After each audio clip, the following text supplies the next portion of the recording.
In our previous video, we looked at the role of an entrepreneur. We looked at the startup process. We looked about the decision about why you might want to start up a business. Here, let's look at, do you have those skills, traits, characteristics that a successful entrepreneur has? Should you be an employee or an employer? So here we have from Harvard Business Review looking at what are the common entrepreneurial traits. So when we look at successful entrepreneurs, often they have some kind of background in entrepreneurship. So they have a family member who has started a business, they have friends who have done it. So essentially they have seen other people do it and said, oh, well, that's not too bad, that's doable. I can do it as well. Then we look at what are some of the other characteristics of entrepreneurs. Well, entrepreneurs like to be in control. They don't like working for others. They want to be their own boss. They can't sit still, right? So they're driven to plan, to be prepared, to innovate. And they're willing to take risks. They have that experimental mindset. Even when they face adversity and challenges, they keep persevering through that. They are creative. When we think of entrepreneurs, usually that's the term that comes to mind. They have some kind of great vision. They're able to identify opportunities and passions and put those pieces together. So they are innovative. They're also able to gain power and influence. So they're persuasive. Remember, you have to build networks. We need to convince people to fund our ideas when it's not really concrete yet. We don't know if it's viable. But we need people to buy in early on. So they need to be able to gain power and influence and then to lead others through that process. So they got to be able to close deals to get it done. So the question then is, do you have those skills? Would you be a successful entrepreneur? Well, if you are working with us through the Pearson Revel, the Robbins textbook, the electronic resources have these self-assessments where we're looking at your skills. So let's start with locus of control. Do you view that you control your own destiny, or do other people control what happens to you? How much influence do you have over your life? All right, so we'll look through mine.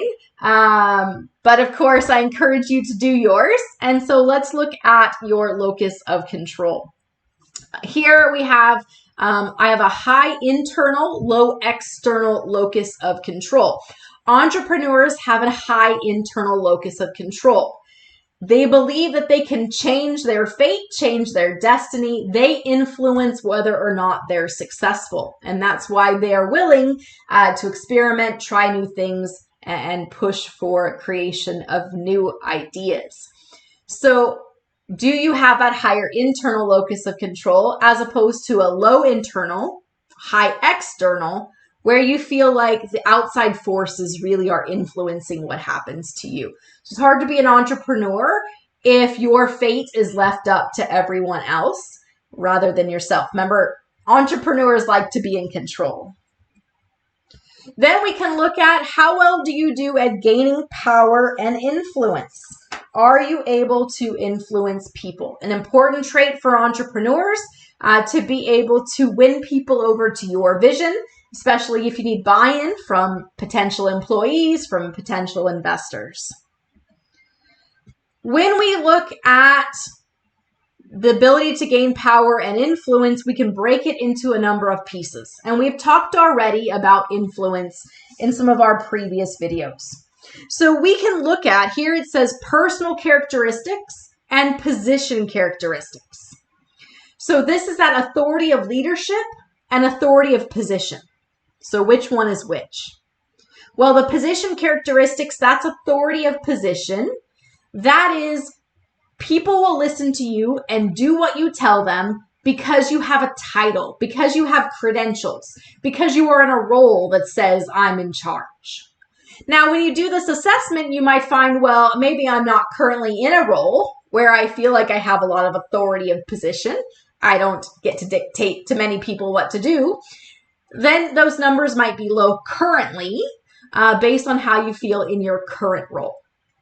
We also have authority of leadership. Those are those personal characteristics to influence people. So this is that social capital or personal power, that ability to influence people and get people to do what you want them to do because they respect you. So it's not the job title, it's not the role, it's the person in the role. Okay. Now, on this little self-assessment, it also looks at your ability to use your influence and your ability to resist influence.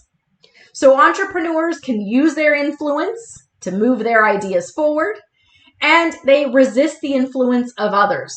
So that is, they're not easily swayed by other people who may say this idea isn't successful, this will never work. So they're really driven by their own that internal locus of control. And so they resist the influence of others. If we're looking at my score, you'll see that my resisting influence is relatively low compared to using influence. For me, I am more of a team decision maker, so I would rather mediate a discussion among the team and have the team make the final decision rather than me. And so you can see it then reports me as not being able to resist the influence of others, because ultimately I want the group to make the final decision. So maybe I don't have the skills to be an entrepreneur. All right, we can also look at leadership styles. We said that entrepreneurs are leaders. So we can assess the way that you gather and evaluate information and how you make decisions. So what is your leadership style? As we look at the Pearson-Revel surveys, it breaks it up into a delegative style, a participatory style, and an authoritarian style. So you have more of a delegative style of leadership if you like your team to make decisions. You're going to defer to the experts. We can see my delegative one is kind of in the middle of the three. The participatory style is one where you accept input from your team, but you make the final decision. So it put that one as my highest one. And then there's an authoritarian style. The authoritarian style is where you have the vision, you make the decisions. So what type of leader are you? There are different types of leaders and different times when each one might be more effective. We also want to look at innovation. So entrepreneurs, we said, are creative, they are innovative. And here, this survey, if you're doing this, looks at how you perceive yourself. Okay, so do you perceive yourself as innovative? And we can see here it simply has a high, medium, low score. So looking at, do you perceive yourself as innovative? And we see entrepreneurs are innovative.